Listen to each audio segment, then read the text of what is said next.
Welcome into the PFN Bengals podcast. I am Dallas Robinson. He is Jay Morrison. Jay, the first game without Joe Burrow didn't go so well. Bengals lose to the Pittsburgh Steelers on Sunday with Jake Browning under center. We will get into all that. We've got a lot of stuff to get into. You know, this team is in a weird place right now without Joe Burrow, and are there playoff chances still alive? Based on Sunday, I think we could probably say probably not, but we'll get into all that. We've got a lot of stuff to go over. We've got some news right off the top, some Bengals related news on Joe Burrow and Willie Anderson to talk about. We'll get into that Steelers loss on Sunday. We're going to look ahead to the free agent class that the Bengals have for 2024, which is a really interesting group of players, Jay, that I think we've got some thoughts on who's going to be back and who might not be back next year. And then we'll talk Jaguars, of course, the Monday night game. So Jay, man, Sunday's game, what a kind of disappointment, honestly, I think from all perspectives. But let's get into this news real quick that Joe Burrow did have his surgery on his injured wrist. What's the timeline, I think, for him as we look towards next year? Obviously, he won't be back this season, but the surgery is done. They said it was successful. Has a team ever announced an unsuccessful surgery? I don't know if that's ever happened, but what are we looking at in terms of Joe Burrow in 2024 and when he could be back with this team? Yeah, I don't think there's any doubt that he'll be ready to go on day one of OTAs. As far as when in the off season he can start letting it rip and throwing and working on the mechanics like he does every year.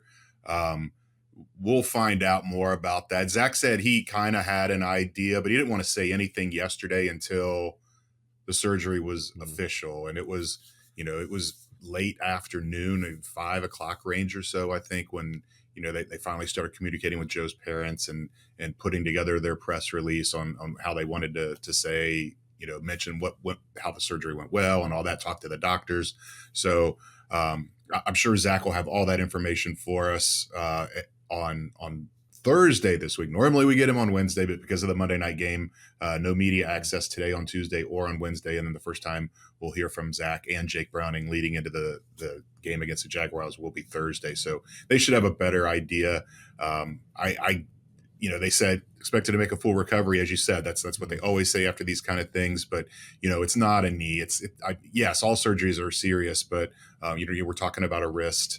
It's not that grueling rehab like an ACL or something like that would be. So I think there's a lot of expectations that he will be ready to go day one of OTAs in April, and probably sooner. Probably we will see somewhere on his Instagram or somewhere the first time he goes out and lets it rip and throws. And I think everybody, all the Bengals fans, will be eagerly awaiting that post. Yeah, so he'll have like something of a normal offseason, right? So like which he hardly ever has seemingly had.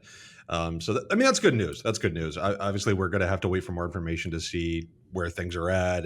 But like you said, this isn't like a severe career-altering injury. It stinks that he won't be around for the rest of the year, but I think everyone has the expectation that he'll be fine moving forward. He will be around. He will be. He just won't be on playing. the field. And they made that clear that he's, with the ACL, he was out in California. He was rehabbing. He wasn't around. He absolutely wants to be around. He wants to be an asset for Jake Browning.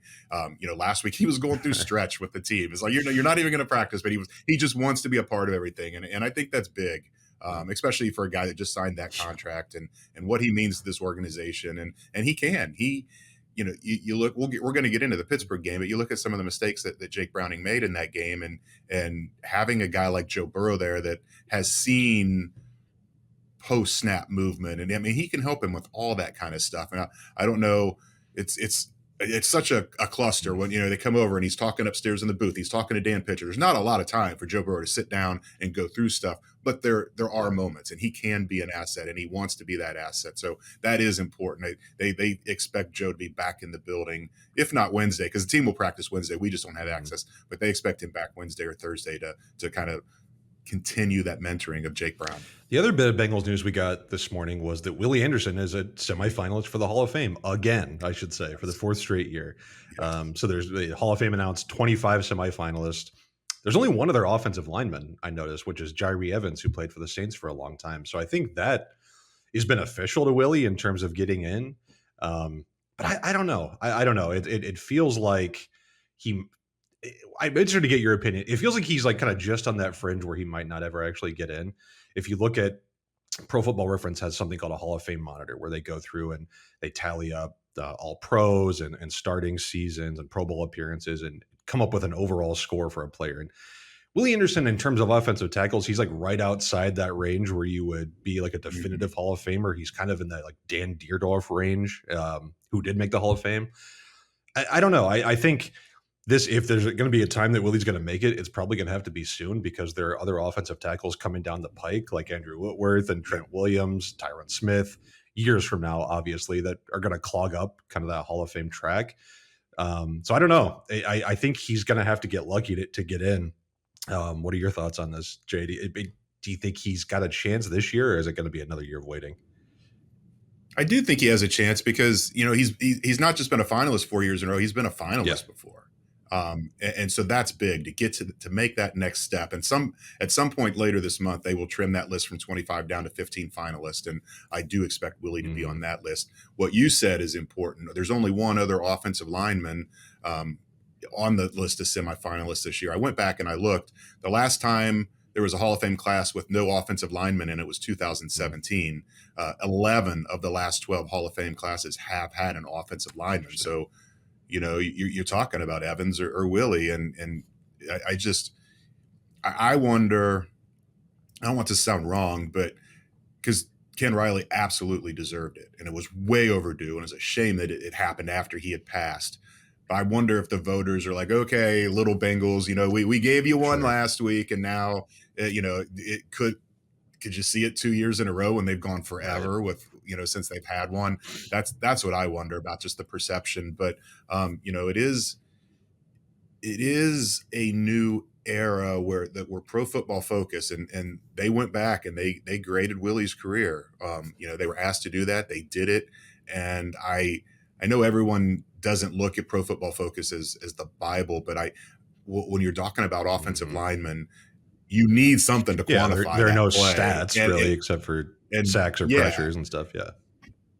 And what Pro Football Focus came up with on that is, he deserves it based on that research. And so I wonder how much the voters, a lot of the voters are even older than I am. It's an old school room. And I don't know how much they embrace analytics and then the new thinking and all that, but it's going to be interesting. I absolutely think he deserves it. My fingers are crossed for him. I love Willie. He's been great to me since I've been covering the team. Terrific person, terrific, obviously, player. So eager to see what happens. I fully expect him to be a finalist, and then we'll just wait and see if he actually gets that final call. Yeah, I would love to see him get into. And you're right. I believe PFF said he was one of the best run blocking right tackles of all time, I believe was their conclusion, at least through his era in the 90s and early 2000s. So yeah, I would love to see him too. And what you talked about with Ken Riley, I think is true. And just the fact that Cincinnati being a smaller market, the Bengals not having a ton of team success, how many Bengals are they really going to put in? I do wonder if the fact that the current Bengals are more, in the limelight, in the spotlight, will put more of an emphasis on getting some of those older Bengals into the Hall of Fame and getting more awards and stuff like that. So we'll see. Obviously, we're hoping for Willie to get in. Let's get into this Steelers game, Jay. Not a fun watch. Not a long watch. On Sundays, I'm usually watching like eight or nine games during the early slate, so I will go back and watch several times these Bengals games. The condensed version was only 34 minutes this week, which I think that's an all-time short episode for me, because usually they're 45 to 50 minutes. The Steelers didn't look great in any capacity, in my opinion, but the Bengals just looked far worse, which I think is a scary place if you're a Bengals fan, to watch this team. Even if you had some thought that Jake Browning could go out there and maybe with the other talent on this team, take this Bengals team somewhere, I think Sunday was probably enough to show you where the cap on this team is. And it's not to put it all on Jake Browning. I don't think Jake Browning was terrible by any means. I think he left some plays on the field. He left some yards on the field. He made some poor decisions, but I think he made some good plays too. And I don't think he was like the primary reason for losing. I think there were a lot of other issues during this game on Sunday that caused this loss. I think that's actually probably the biggest concern about this team right now, is that Jake Browning is a backup quarterback who's probably not going to go out and win you games, but there's a lot of other pieces on this team who just aren't playing up to par right now. Yeah, I mean, you need your stars to play like stars, and that's not happening. I'm with you. I don't think I know this loss was not on Jake Browning's shoulders, but where it gets murky is the biggest play in the Yeah. game, the Yeah. interception, was totally on him. So I think that people look at that, and he owned it Yeah. after the game. He said, look, I locked in too soon. I saw a pre-snap read and I stuck with it, and I shouldn't have done that. I should have been more willing to come off of that, and things you learn. Totally. Start number one in the NFL. He learned it before he even went back and watched the film. He knew exactly what happened. Um, so I think there was a lot to like about what he did in that game. And I think people forget when you're talking degree of difficulty, making your first career NFL start is tough anyhow. Going against that Steelers defense, I mean, a lot of the things they like to do with Jake Browning, the boot, naked boots, and all that, you can't do that against Pittsburgh. Not with Highsmith and T.J. Watt just out there No. waiting to eat it up. And so that they were hamstringed there. The run game was just, I mean, it was non-existent. Disaster. And yes, it was not just the lack of production of it, but the lack of use of it. I mean, I had the stat that only once in franchise history, 844 games, 864 games, whatever it's been, have they had fewer rushing attempts than they had in that game. And only twice in franchise history have they had fewer rushing yards than they had in that game. And there's something to be said that, yeah, you need to stay committed to it, but it was so bad. It's like, how do you stay committed to that? At some point, it's beating your head against the wall. I always go back to the Las Vegas game coming out of the bye in 2021, and they went in there with this the dam will break mentality, Yeah. and they were going to run the ball and run the ball and run the ball, and eventually it's going to break through, and that's what happened. That was a Raiders defense that wasn't great.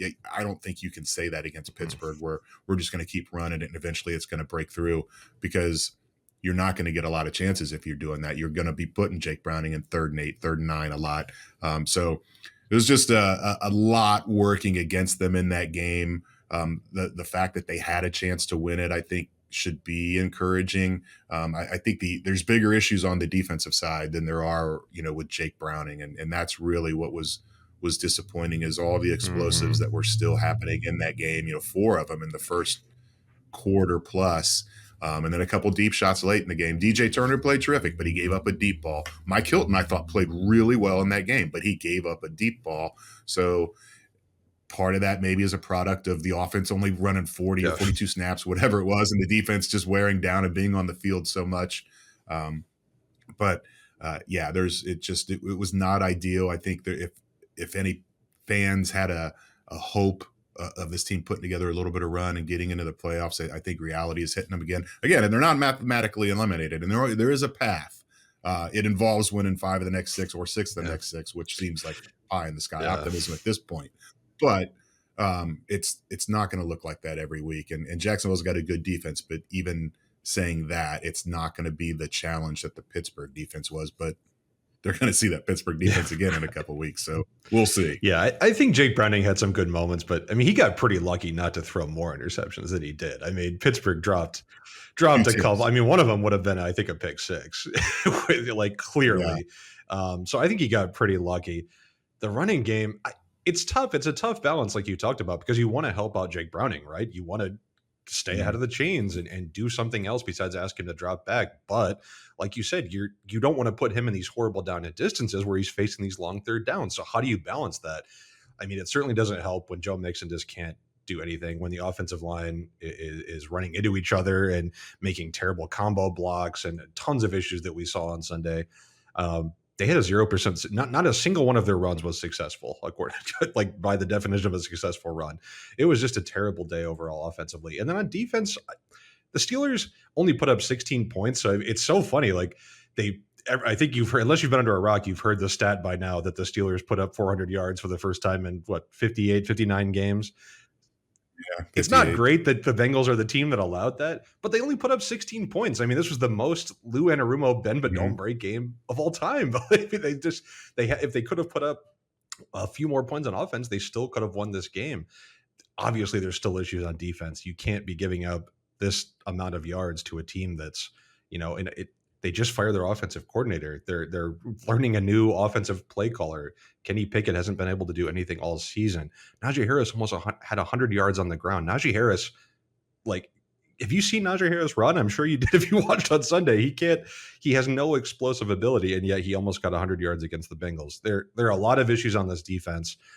I think it's going to affect Lou Anarumo's chances of getting a head coaching job too, because you're just seeing so many, and a lot of it looks like mental lapses, and I think that goes back to coaching issues. And you hate to put that on Lou and his staff, but there are problems giving up these explosive plays that I think you have to look at. It's what kind of coaching, what kind of direction are they getting from this staff? That, I mean, they're right. Guys are running right down the seam on Sunday. Pat Freiermuth went over 100 yards receiving.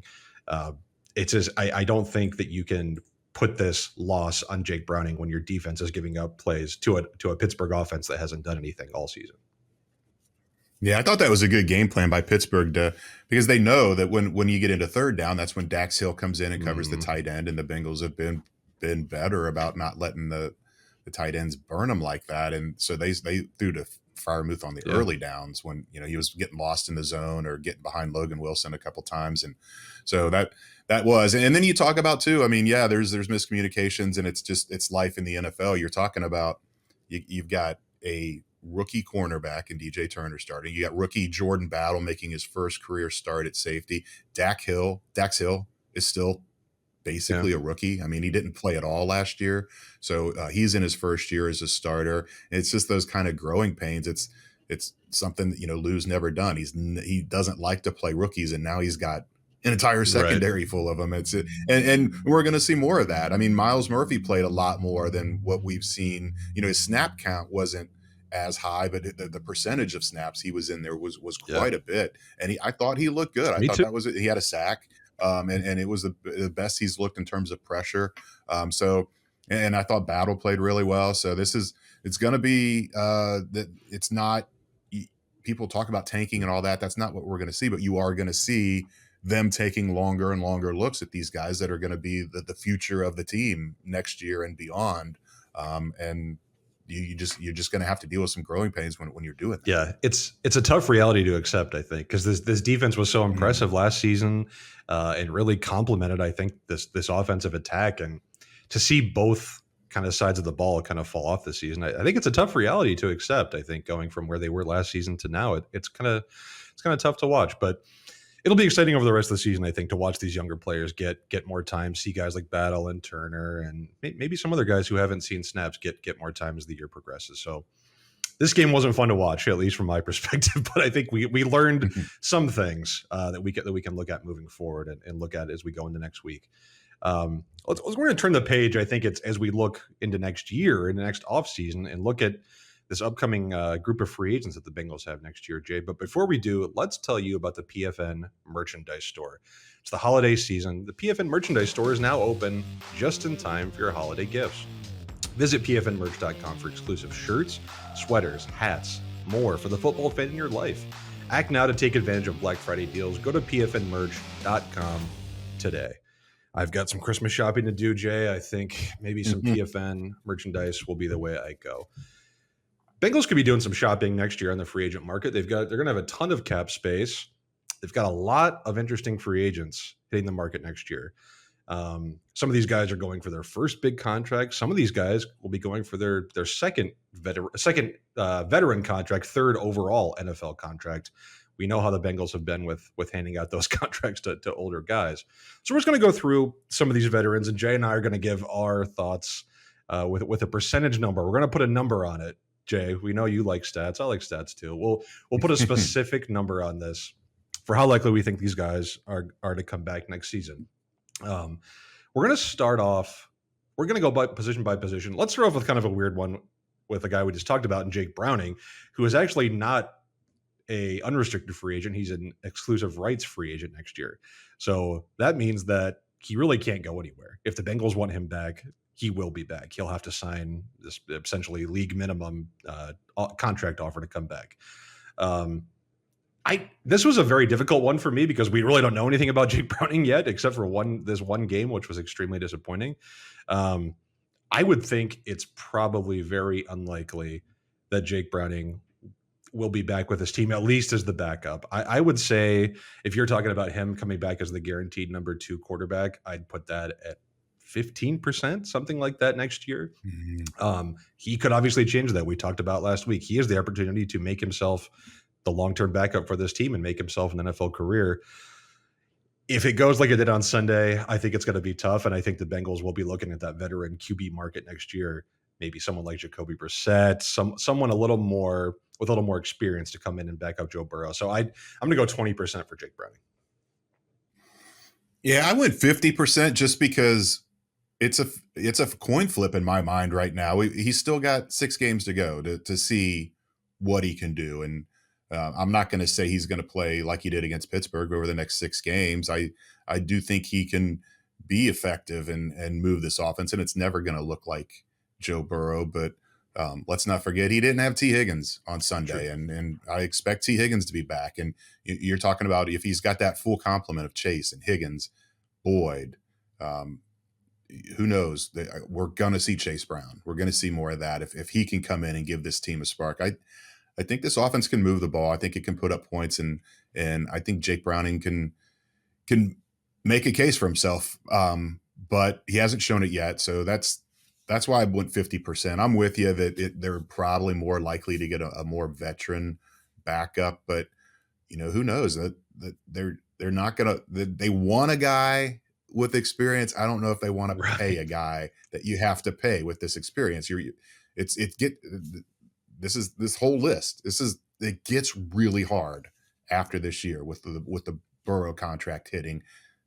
You assume Jamar Chase is going to be the highest paid wide receiver in the league. That Orlando Brown's already making all that money. I mean, they've got some guys. They extended Hendrickson. They paid Logan Wilson. They paid Jermaine. I mean, they've got a lot of money out there. They got some hard decisions to make. And if Jake Browning plays well enough and can win some of these games down the stretch, then maybe they do ride with him as the backup. But we just don't know yet. We've got to see more than 6 quarters of Jake Browning before at least I feel like I do, before I can put a definitive percentage on it. One of those free agents that you talked about, T. Higgins, I think is probably the biggest question the Bengals are facing this offseason. There's been a lot of discussion about whether he's going to be back next season, whether the Bengals can afford him. What I have some interesting thoughts, I think, on what will happen with Higgins. What are your thoughts, Jay? What are your percent chances that Higgins will be back in 2024? And I think it matches his jersey number. I think it's 5%.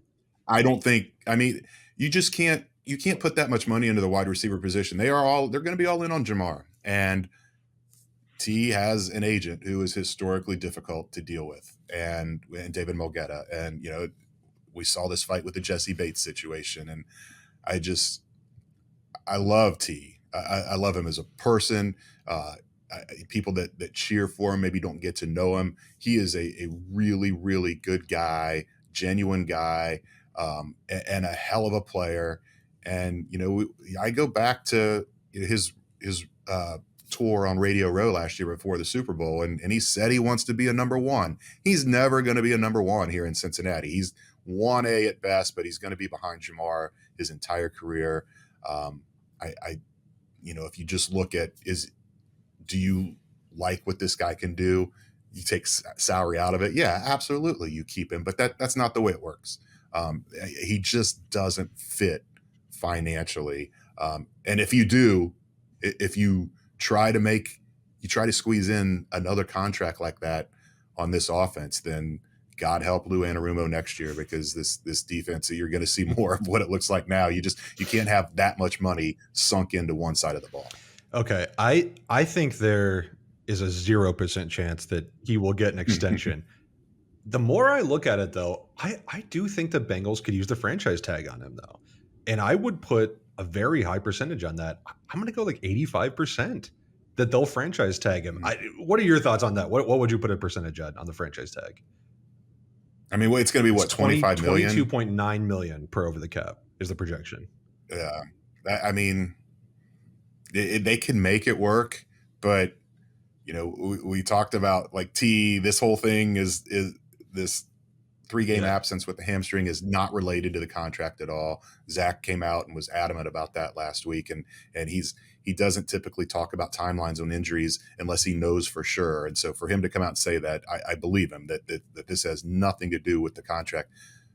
But we're talking David Mulgeta, and I if they know. put the franchise tag on him, I could see now maybe tag and trade, something like, who knows? But See, I just, the only thing, okay, from the Bengals perspective, I think it makes a lot of sense though. Like, I don't see why they wouldn't. They're going to have $84 million in cap space next year per over the cap. They have $10 million they can roll over from this season. That's almost $100 million, right?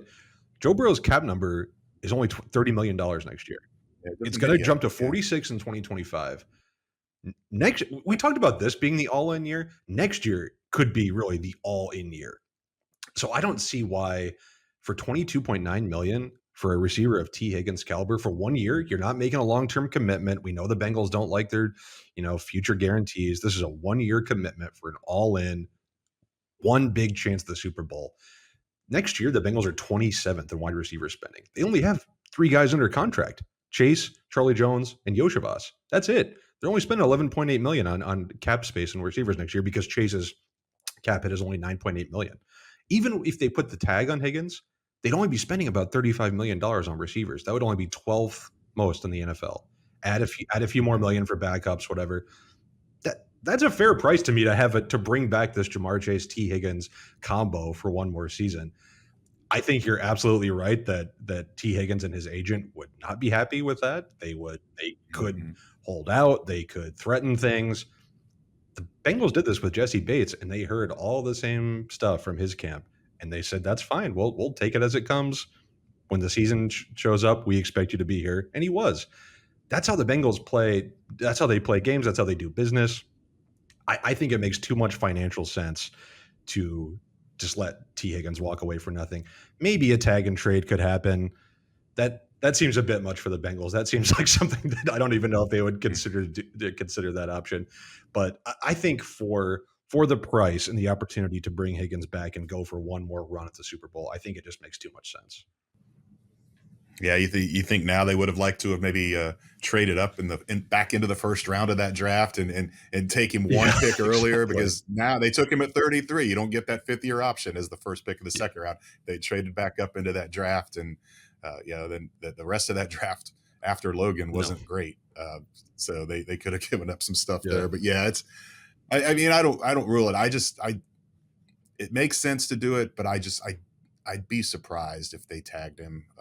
And you let him walk, and you're talking probably a 3rd-round comp pick in 2025 for him. And so, but you're right. It's, even though things get really hard, it's that year after where the Burrow cap hit really makes it difficult.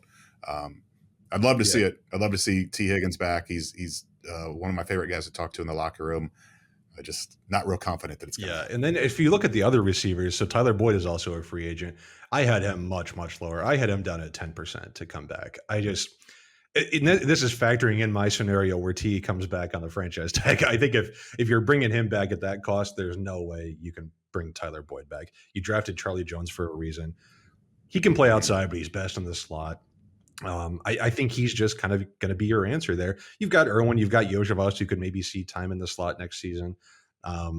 If they don't franchise tag T. Higgins, maybe Boyd could come back on a cheap deal and maybe be that kind of second receiver, third receiver. And Tyler Boyd's a good player. There's been times when he's been the number one receiver on this team, but I just think his time has come.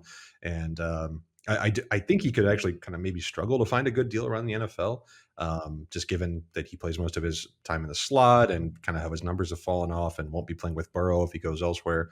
But I'd put it low, 10% for Boyd for me.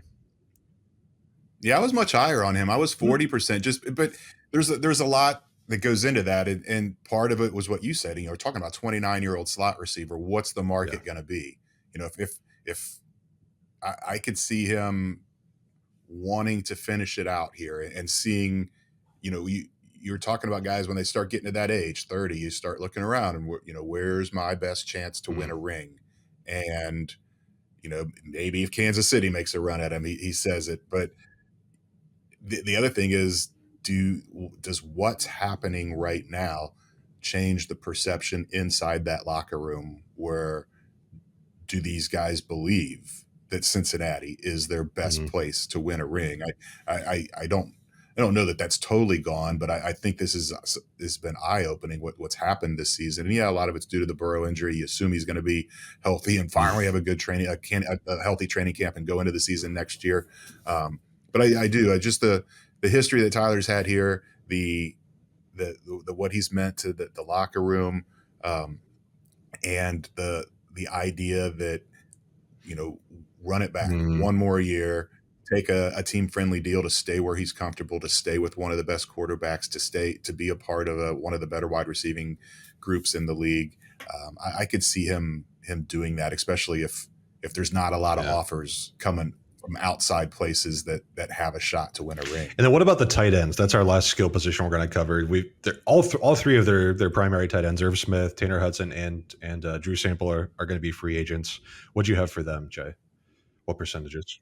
20 on Yep. Irv. I just don't think I mean, they took a shot at 1 year, 1.8 million. It was a low risk, but you know, I would be stunned if they don't draft a tight end next year. Maybe sign one. I haven't looked at who's going to be available in free It's not great. agency, It's not good. but yeah, I'm much high. I mean, I'm 80% on Tanner Hudson, 67 on Drew Sample. Those guys are Yeah. affordable guys that, I mean, Tanner's really played well this year, and he, you know, they're gonna need guys in that room. I Mhm. mean, they just, even if they go out and draft someone, you're still going to want some of these guys that have experience in the league to kind of help those guys come along, help a rookie come along.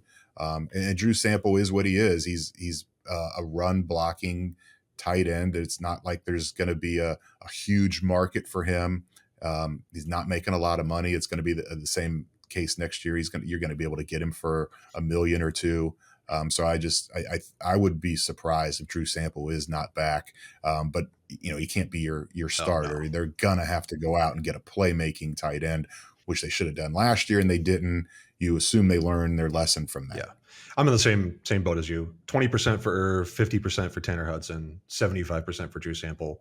Free agent tight end market is not great. Dalton Schultz is probably going to be the number one guy. I think if they don't draft a tight end, I'll be stunned. I'll be absolutely stunned. Yeah, I can't see them not drafting a tight end. maybe Maybe two. two. One last, That's their double yeah, up position exactly. this year. One last offensive player, Jonah Williams, who I think has played really well this season. I just don't see him coming back here. I put 15% that he'll return to the Bengals, and there's a couple reasons. They've already paid Orlando Brown. I don't think they're going to pay another highly paid offensive tackle.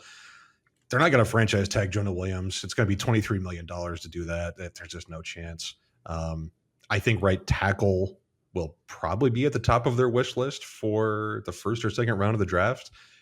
Maybe they could sign someone. Right tackle is a position where you can usually find some affordable guys, even 1 year guys on cheap deals. But I think they'll have to draft somebody to play that right side. I think Jonah will be the highest paid offensive tackle on the Mm-hmm. 2024 market, and I just don't think the Bengals can compete with that. Yeah, someone's going to pay him more money, and someone's going to say, "Come be our left tackle." That's what he wants to do. If he knows if he stays here, he's going to be the right tackle. He's Yeah. played well at right tackle. I mean, he's really done well for himself this year, setting himself up financially. But you know, I don't know if it's water under the bridge, but he obviously was upset when they didn't even, you know, not only did they not tell him ahead of time because they happened so fast, but there was no kind of reaching out by the front office after they got Orlando Brown, and he was sour about that. And he put it behind him. He came in, he worked his ass off to flip over and learn a new position essentially. I still think that's kind of in the back of his mind, and it's more about the future than the past. Anyhow, he wants to be a left tackle in this league, and there's just not a path for that here. So yeah, I had him at 20% just because maybe they do. Maybe, I mean, are you gonna, even if you draft a guy in the first round, you want a rookie out there? We've seen what this looks like when you've got inexperienced guys on the line. They don't. I don't have any confidence in any of the offensive linemen behind Jonah to be a guy that can step in next year. Do you want that investment of Joe Burrow having a rookie out there protecting him? Maybe Well, maybe they go out and find someone in free agency. It's gonna be settling. So maybe they do just bite the bullet and throw a big chunk at Jonah. Um, I think this is it. That's why I went 20%. I don't think you want just any rookie, but the Bengals might have a top 8 pick. I mean, if you've got a top 10 offensive tackle playing right tackle, I think that could be okay. I think Bengals fans would probably be comfortable with that. I mean, it's still a No, it crapshoot. is. You're It still talking definitely is. about developing a guy, and he's probably not going to come out firing as a rookie. And We've you seen the talked about it, but Bengals' history of drafting and developing offensive linemen too. It's yeah, not not good. great. Let's talk about the defense. DJ Reader is a free agent. He was the free agent that I had the most trouble with, honestly, assigning a percentage to. I think Mm-hmm. he's just a really, really intriguing case, not just for the Bengals, but like a really intriguing free agent in general. What are your thoughts, Jay? What are your percentages that DJ Reader will be back next season? I went Oh, okay, 25 just okay, because I think the philosophy of this organization has changed. It's kind of had to change. I don't see them giving contracts to guys over 30, and DJ is going to be 30 on yeah, opening day next year. He's the heart and soul of this defense. He means so much to this locker room. That's the only reason I even have it as high as I do. But he's kind of anonymous across by fans across the league, but GMs, coaches know exactly what this dude is, and he is a dude. And someone's gonna be willing to pay to bring him in. And I'm not saying the Bengals aren't saying he's washed at 30, but it's just math. It's just percentages. At some point these guys, especially you know guys that are in the trenches like that, where it just we saw it with Gino, we saw it with Carlos Dunlap. They yeah, fall off in a hurry. They're kind of like running backs where there's really no hint of it. It's like, oh, they're great one day and then boom, they're just a shell of yeah. themselves. And so I'm not saying that's going to happen to DJ Reader, but there's a good chance it could happen. And I just I think you're going to see them move on from him, and defensive tackle be some a position they target early in the draft next year. Yeah, I went slightly higher than you, which usually you're more half glass full than me, but I went a little higher than you. I went 33%. But Okay. I have the same thoughts as you. I mean, he's on pace to set a career high in pass pressures. So I think he's done more as a Mhm. pass rusher this year. My main note was just kind of what you said. How can you replace him? I mean, he is so critical to this Yeah. defense, and there aren't a lot of guys in the NFL who play this role anymore. This kind of big Mhm. hulking, nose tackle guy who's clogging up lanes and taking on two blockers. There aren't a ton of guys who can play this type of role. But age is an issue. You're right. He'll be 30 next season. How much are the Bengals going to be willing to pay him? He's already making what, 13.25 million a year, I think. He's going to want to raise over that. I mean, are the Bengals going to pay him Mhm. 15, 16 million dollars a year? There were a ton of defensive tackles this offseason who got extended and kind of raised that defensive tackle market. Now, those guys were younger and more, pass rushers than DJ Reader was, but it still elevates the defensive tackle market overall. I mean, I think he's going to price himself out of the Bengals market. And I think even though we said that 2024, that Joe Burrow's contract isn't going to kick in quite yet, you still have to start thinking down the road and how are these cap hits in future seasons going to affect this roster building and this salary cap. Yeah. A 30-year-old defensive tackle, I think, is the kind of guy that you just let walk. I mean, you even take away the person and the leader in the locker room. You kind of have to just look past all that. And you hate to say it like this, but you kind of just look at it as a number. If you're the GM and say it's a 30-year-old defensive tackle, it's a pass for us. I mean, it's hard, but it's a cold business. It's a cold reality of the NFL business. As much as DJ Reader means to this team, I don't know that he's the type of guy you can afford going forward. Yeah, DJ is one of the real talk guys in the locker room. He tells you exactly what's on his mind, exactly what's going on. We approached him yesterday, and he said, "I only want to talk about Jacksonville." And he said, "I've got thoughts on what's happening, but I don't want to put them out there. I don't want them to be misconstrued." And just even that, I think is you don't want to read too much into it, but it feels like there's the reality is setting in that locker room of what the rest of the season is going to look like, and that there's some frustration. And I was really looking forward to get DJ's perspective on what is going on right now with this defense. And he took a pass. That's his right to do, and he was great. He was great talking about Jacksonville and all that. But the day after the Pittsburgh loss. Nobody was Yeah. really too concerned about breaking down the Jacksonville I don't offense. think that's too surprising. All right, we've got one more free agent here, one more on the defensive side of the ball, Chidobe Awuzie. Been a really, really great free agent signing for the Bengals. I think has overperformed most expectations that people had when he came over from the Cowboys. But he's coming off, a torn ACL. He's going to be 29 next year. I put it at 10% that he'll be back.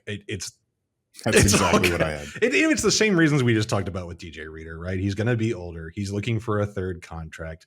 Cornerbacks, I mean, talk about a position that falls off quickly. Cornerbacks are the poster children for that. I mean, these guys hit 30 and it's like, they fall off a cliff. Cam Taylor-Britt, DJ Turner are the future at cornerback. I think we've seen that this season. Maybe we'll see some DJ Ivey down the stretch. Maybe see if he could be the cornerback 3 heading into next year. I think Cheeto can still play. I don't think he's the same guy that he was when the Bengals signed him, but the Bengals have prepared for this. They've drafted these younger options. I don't see him coming back. Yeah, not just drafted him, but high pick, second rounder for CTB last year, second rounder for DJ Turner this year. Wouldn't stun me to see them go corner in the first or second round again this year. That's a position they like to load up with and be prepared. Years ahead when we've seen it going all the way back a decade. When they were drafting Darqueze Dennard and Dre Kirkpatrick and those guys to come in and learn for a year and then take over. So I'm with you 10%. I think Cheeto's still got a couple good years in him. It's just not going to be here in Cincinnati. And then what about guys that could be cap casualties? I think there are quite a few players on this team that we call them cap casualties. They're more so performance casualties. They're cut because their performance no longer matches their salary. Let's just run through a couple of these guys who I think could be cut. And I think one obvious one is probably Joe Mixon. He's got $8.5 million cap next year. They could save almost $6 million by cutting him. I put a 10% chance he comes back. That might even be high. I think it would have to be like on a restructured deal where he takes another pay cut. Is he going to be one to do that? Take a pay cut for a second straight season? I don't know. That's kind of embarrassing at that point. I think the Bengals have to solve this running back situation. Chase Brown didn't play a single snap on Sunday, which I just do not understand. I think he has to get some snaps moving forward because Joe Mixon's not the future at running back. I don't know if Chase Brown's the future, but they've got to figure out a solution. It's not Joe Mixon. Yeah, I've been saying it all along that this is going to be it for Joe Mixon, and we've seen, this is what happens when you get to that age. He looked great against Baltimore. They had a good plan. He ran the ball really hard, but the consistency is just not there anymore. It was not good at all against Pittsburgh. He runs hard, but he's not breaking tackles. He's not breaking away. It's just I don't want to say he's a shell of himself, but he's nowhere near the back that he was early in his career. And you're right. They'd have to eat $2.8 million in dead cap, but they save 8.5 on the cap hit. This is it. And we are going to see Chase Brown. It just, they had plays for him. And Brian Callahan said yesterday, because I was kind of the mindset where, okay, you're dealing with TJ Watt and Alex Highsmith and Cameron Hayward. And do they trust Chase Brown to be in there and pass pro? And he said that is absolutely an important part of the decision, but they have 100% confidence in Chase Brown in terms of pass pro. It was just, they didn't get to the plays that they had for him. They expected to play him. They expected him to have a package of plays, and they only had 40 as it was, and it just didn't work out. I'd be stunned if we don't see him get somewhere at least between 5 and 10 touches Monday night in Jackson. I think the other veteran who's kind of an obvious cut candidate is Nick Scott. He's obviously lost his starting role. He played a little bit this week, but not much. $4.3 million cap next year. I had it a 1% chance he returns. It's probably more like 0. Bengals are going to hate to cut a guy 1 year into a 3-year deal, but he's not starting. I mean, there's just I don't see a way he comes back unless he takes a pay cut. Yeah, I mean, it's not that huge of a savings, and he can be really good on special teams, and we saw that he just completely flipped with Jordan Battle, where Jordan Battle hardly played on special teams. Nick had a huge role in special teams, and he was great for the Rams on special teams. And you need those kind of guys, and he could be some sort of insurance there, if anything were to happen. But so I don't know what kind of percentage I would put on it, but I could see a path for him to come back just because it's not a huge savings to get rid Yeah. of him, and that is an important role on special teams. The other guy, the big question in my mind is Jackson Carman. Yes. 2.4 million cap hit. They'd only have to eat 700,000 in dead money. He's not been anywhere near. I mean, he played well in that Buffalo playoff game, and that was like the highlight of his career so far. He's been inactive half the time this year. Is this where they cut bait? If they move on from Jonah Williams, I mean, maybe they keep him around for another year because again, it's not super expensive at 2.4 million, and you just throw bodies at that position and hope to have some sort of competition in training camp where someone emerges. So it would kind of be out of character for the Bengals to cut a guy on his rookie deal, especially a position that important. But he just hasn't shown, any kind of growth there. And I do wonder what the thought process is going to be with him. I put him on. I probably go 50-50 right now. I put him on there because I think it is a possibility. But I can see what the thought process would be of keeping him around one more year just to see. Maybe the light goes on. Yeah, he was on my list too. I put him at 65% chance to come back. Like you said, the savings isn't huge. He has shown some ability in the past. He's a high draft pick. You don't want to give up on a guy. You can't trade him. I mean, I'm sure he has no trade value right now. Yeah. If Jonah Williams leaves, I think you'd probably want to hang on to him as some sort of insurance policy, even though he struggled, playing any position other than left tackle. Really, I think it'd be tough to give up on him.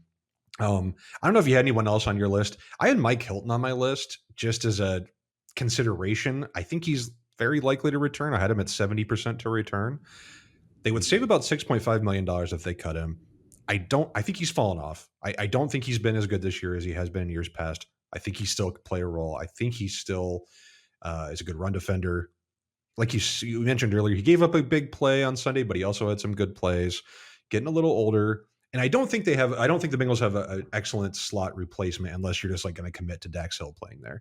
So I think Mike Hilton is probably likely to come back. I don't know if he was on your list at all. Do you think he's a consideration to get cut? I don't. I'm with you. He has fallen off this year, but part of it's been they've kind of taken away what he does best. I mean, he came here with the reputation of being the best blitzing slot corner in the league, and Lou's blitzed more this year than he has in the past. But he's been doing it with the outside guys and with the linebackers. And you haven't seen a lot. And maybe that's because he doesn't think that Mike can do it anymore. But it has been curious. But he's another guy. He's one of those leaders on the defense, and I think they'll honor that contract and ride it out. And then he would be a free agent next year. That next 2024 will be it for him. I didn't have anybody else who I think is likely to get cut. The only other people I even thought so Ted Karras has a $7.4 million cap hit. I think he's been okay. $7.4 million in the 2023, 2024 NFL is really nothing. I had like 95% chance he returns. They'd have to draft a first round center or something for Ted Karras not to come back. But I do think that's a position where they might start thinking about it, a long-term upgrade, because Karras only has one more year on his contract. So I do think that's a position. The other guy I wanted to mention, don't think he's going to get cut. Joseph Ossai didn't play a single snap on Sunday. I don't really know what's going on with him. I had a very high expectations coming into the year. He played in the third preseason game and then got hurt, and that limited him earlier in the year. And then this year he's done nothing. I don't think they're going to cut him, obviously. Yeah. Could he be traded? I mean, I don't know. I don't know where he stands kind of in the edge rushing pecking order right now. He's obviously behind Myles Murphy and Cam Sample and Trey Hendrickson and Sam Hubbard. I mean, I don't know. I think this is a guy you would love to have as like an auxiliary pass rushing piece for the rest of this year and into next year, but it seems like he's fallen down the depth chart quite a bit. Yeah, he has, and they've talked about how he's just not back to full strength yet from the shoulder surgery in the offseason. And the other part of it is what we talked about earlier, where you got to see what you got in these young guys. And it was Sunday was about Myles Murphy and getting him in there. So I'd be really surprised if they cut Joseph Ossai, just because he is on that rookie deal. He's affordable, and I think they still like his upside. And if you get him into this offseason healthy, and he can have a full healthy offseason to get stronger and get back to what he was at the end of last year, I think that would be the plan. But it is it was surprising the whole season's been surprising how little we've seen of him. Yeah, and he's only 23 years old. I mean, he still could be a Yes. long-term piece for this team. You don't know. Was there anybody else that you had? I didn't have anybody else that was a potential cut next year. I think the guys we mentioned, I think, are pretty cut and dry. Did you have anybody else? I had Devin Harper just because, they claimed him on Yeah. waivers, so they had to take the whole contract. It's still, I think he's due $1 million next year, and there would be no dead cap to cut him. And I think I'd be surprised if they cut him. They'll bring him back, let him see what happens in camp. But he's another guy that's been inactive and basically just a special teamer. But we're really getting into the roster minutia there. We're getting the weeds here. Harper. Yeah. No, I think it'll be a very interesting offseason, just for all the reasons that we mentioned. Interesting players hitting the market, interesting financial situation both next year and in the future. The T. Higgins situation balanced against the potential Jamar Chase extension. There's a lot going on next offseason, and I'm interested to see how the Bengals kind of proceed with everything. So that's how we see next offseason going. Let's talk about Monday. Let's get back to the near term to what's going on right now. Bengals have a Monday Night Football game against the Jacksonville Jaguars. Should have been a huge game. Should have been a huge AFC game for number one seeding potential and fighting for playoff positioning. It's not that now with Joe Burrow not on the field. Jacksonville's playing really well. They beat Houston on Sunday. They're on a really good streak. Who they kind of remind me of is the 2022 Cincinnati Bengals. They going on this long run, a young quarterback with elite weapons and an improving defense. Really, really talented team. They were my surprise Super Bowl pick before the year, and I'm kind of happy with that selection. Injury wise, seems like T. Higgins and Cam Taylor-Britt are going to be they're at least trending towards being able to play this week, which is huge for the Bengals. Obviously, be really big for Jake Browning to get another pass catching option available for him on Monday night. Jay, what are your thoughts on this game? I mean, it's going to be tough. Jacksonville is an elite team. I don't think there's any doubt about that. They've since week 4, they've really gone on this huge run. Their only loss has been to the San Francisco 49ers, who are obviously another elite team. Since that time, they're top 10 in offensive and defensive efficiency. So I think they're a very balanced team with options on offense and defense who can hurt you. What are your thoughts on this game, just from like a top line perspective? Yeah, your analogy with last year's Bengals team, I think, is spot on, because it was that they got whipped on Halloween in Cleveland, and then they went on that run. And it's the same thing with Jacksonville, got their butts kicked by San Francisco, and they really turned it. And they were playing well before that. But this feels like a team that's really kind of hitting its stride. They're going to be without Cam Robinson, their left tackle. So that's a big advantage for Trey Hendrickson to try to get after Trevor Lawrence. What's interesting about this is, so it's going to be Walker Little, who's going to start at left tackle. And Bengal fans may remember him because he was a guy that was high on their list in the 2021 draft, and he went one pick before Jackson Carman. And then if you look on the other side of the Jacksonville offensive line, they're starting a rookie in Anton Harrison, who a lot of Bengal fans wanted the Bengals to take last year. He went one pick before the Bengals picked Miles Murphy. And the Jaguars signed Keaton Sutherland this week to the practice squad to get some intel on the Bengals. So there's a lot of weird connections there with the Jaguars offensive line. It's funny because, it's going to be a conversation again, 15 straight losses in primetime on the road. This is the Jaguars' first Sunday/Monday primetime game since 2011. If they've been in primetime, it's been on Thursday nights. This is kind of a new territory for them. It's also new. They opened as 7.5 point favorites. It's moved to 8-point favorite. I went back and I looked. It's like, how often are they favored by that many points? Since 2018, just 4 times, and they've lost 3 of those games outright. They were favored by 10 against Tennessee in 2018, lost 9-6. Favored by 7.5 against Washington in 28, lost 16-13. And then earlier this year, at week 2, week 3, favored by 9.5 against Houston, and they got whipped in that game, 37-17. So unfamiliar spot as a favorite, unfamiliar spot in prime time at home. I think this is going to be a close game. I can't pick the Bengals to win, but I really think that this is going to kind of look like the game we thought it would earlier in the year, where it's going to be a tight game. It's going to come down to late, where we're going to see the Bengals run the ball. We're going to see Chase Brown finally. You're going to see T. Higgins back in action. This is the perfect way for them to kind of leave the Pittsburgh game behind. And if this team is salty about what everybody on they always say they don't listen to the outside noise, but they hear it. They're like, oh, this team's a fraud. It was all Joe Burrow. They can't do anything without Joe Burrow. They're going to wear that. They're going to have a chance to step on the national stage on Monday Night Football and be able to say, look, we're still the Bengals, even without Joe Burrow. This is still a good team. This is still a good roster. So I think we're going to see a really entertaining, competitive game Monday night. I like your optimism. I wish I shared it. I just the Bengals couldn't do anything against the Steelers. They couldn't stop the Steelers. I mean, Jacksonville has so many more weapons than the Pittsburgh Steelers. Calvin Ridley, Christian Kirk, Travis Etienne. I mean, I just don't see how they're going to be able to stop this offense. Walker Little, yeah, he's playing left tackle now, but he played left tackle earlier this season when Cam Robinson was suspended for 4 games. So it's not like it's a huge, change for him. He's played there before.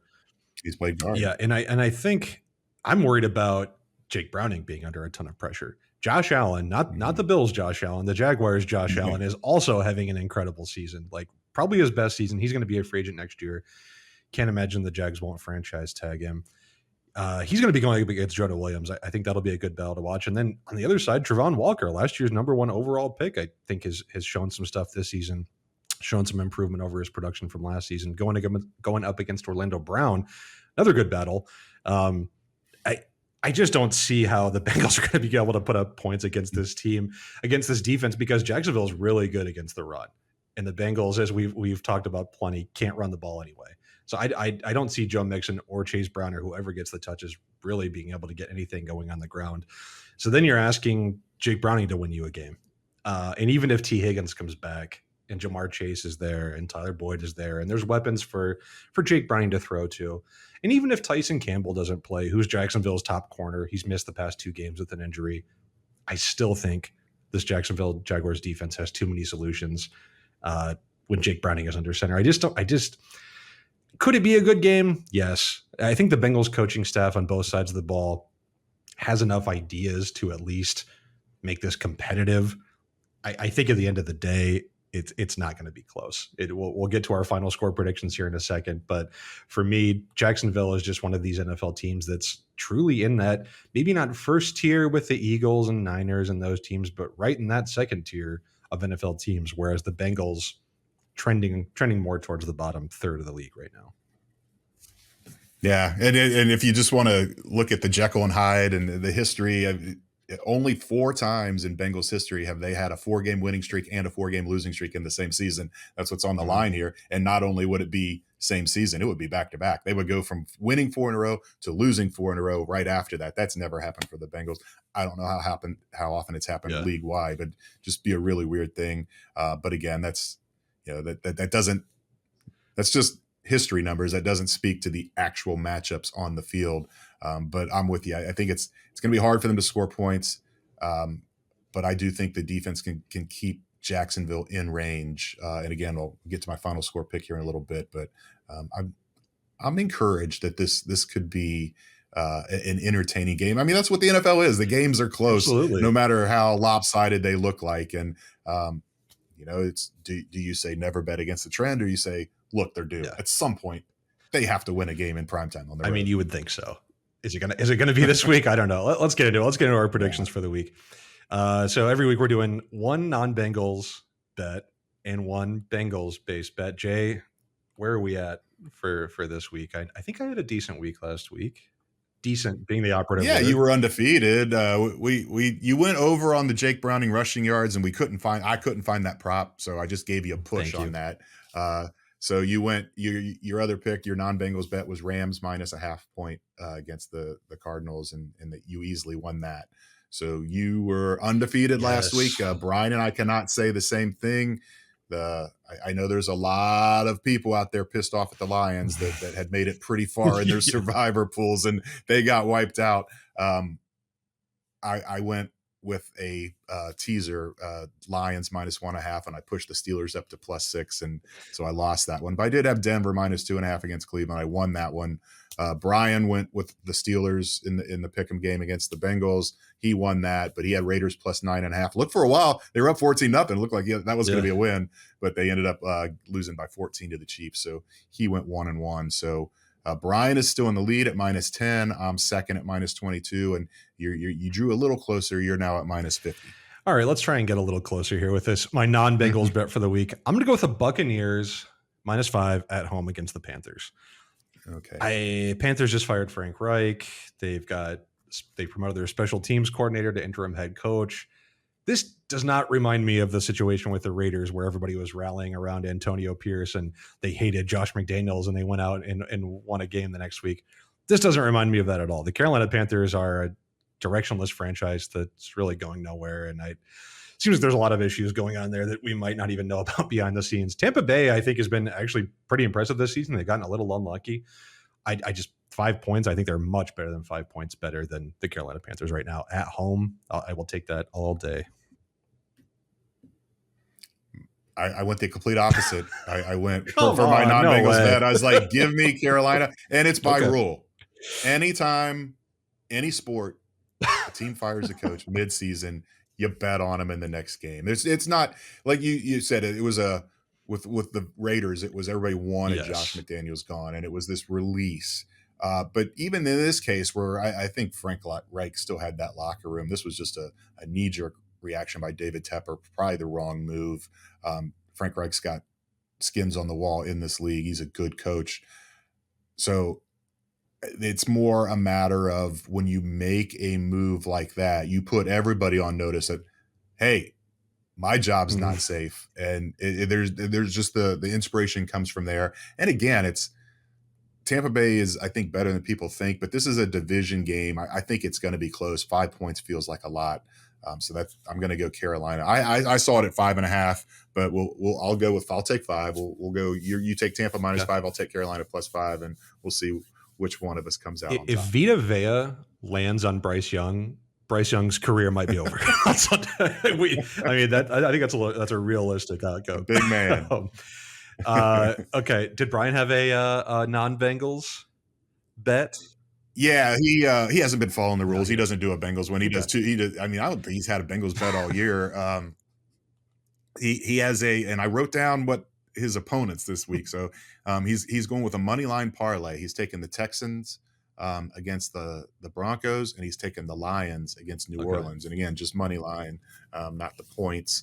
And then his other one, the game of the week, I think the game we all want to see, 49ers Eagles. He's going over 46.5 in that game. No, that's a good pick. I like that too. I can't wait for that game.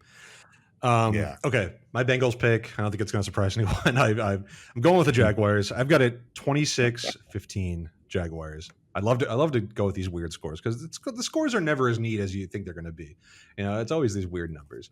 I just don't see it. I want to have faith. I really do. You laid out, I think, excellently how this could be a competitive game, and I think we'd all love to. Any Bengals fan would love to see Jake Browning have a little bit better performance and see the pieces around him come into place and really lift him up a little more than they did last week.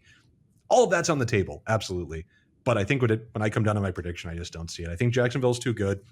I think Trevor Lawrence is playing really well, and I think this Jacksonville defense is really going to be the one that kind of stops the Bengals offense in its tracks. And I just don't see it. I just cannot see Jake Browning going into Jacksonville and pulling out a primetime win at this point in his career. So I'm going to go 26-15. Jacksonville takes the victory.